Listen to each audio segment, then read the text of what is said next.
From the National Newsroom of the Canadian Press, I'm David Augustine. Governor-General Mary Simon is leading a Canadian delegation in Vatican City today as mourners say their final farewells to Pope Francis. Major Indigenous leaders from Canada, all 5 Canadian cardinals, and Supreme Court Chief Justice Richard Wagner are also in attendance.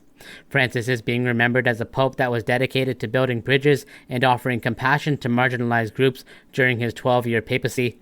Prime Minister Mark Carney is not in attendance as he will be on the campaign trail with the federal election wrapping up. Other world leaders and Catholic faithful are bidding farewell to Pope Francis in a funeral reflecting his priorities as pope and wishes as pastor.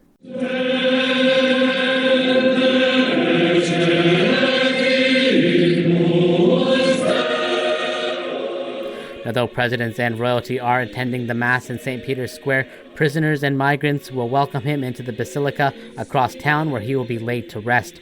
Cardinals in rich red robes formed a double line in St. Peter's Basilica, flanking the coffin as it was carried into the square for the funeral Mass. Pallbearers lifted the coffin to applause from the square. Pope Francis died on Easter Monday at the age of 88.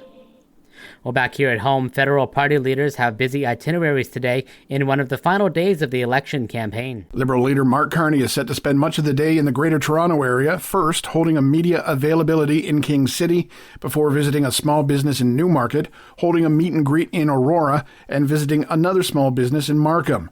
He's also scheduled to hold rallies in Mississauga and Windsor. Conservative leader Pierre Poilievre is set to hold a rally in Delta, BC in the morning and have a whistle stop in Sudbury, Ontario later in the evening. NDP leader Jagmeet Singh, he'll hold a campaign event in London and attend a Unifor rally in Windsor. And then it's over to the West Coast where he's expected to attend a Lapu Lapu Day party in Vancouver and an Eid dinner in Burnaby.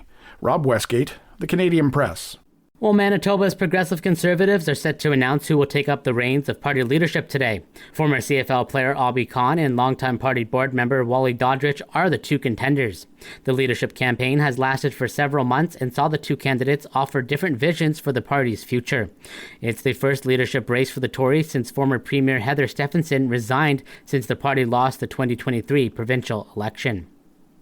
Well, tensions continue to boil over between 2 nuclear rivals in South Asia. Pakistani soldiers have been taking shots at Indian posts along the highly militarized frontier in disputed Kashmir for a second consecutive night. That account coming from the Indian military this morning. The latest round of hostility comes after last Tuesday's deadly attack on tourists. Most of the 26 killed were Indian tourists. A militant group calling itself the Kashmir Resistance claimed responsibility for the attack, but Indian officials accused Pakistan of backing it. This is the Canadian Press.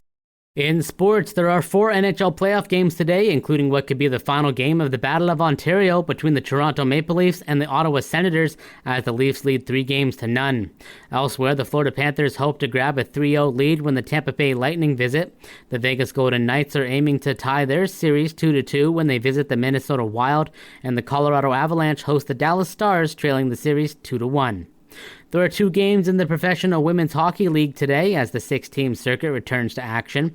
The first-place Montreal Victoire visit the 4th-place Ottawa Charge, and the 3rd-place Boston Fleet host the 2nd-place Toronto Scepters.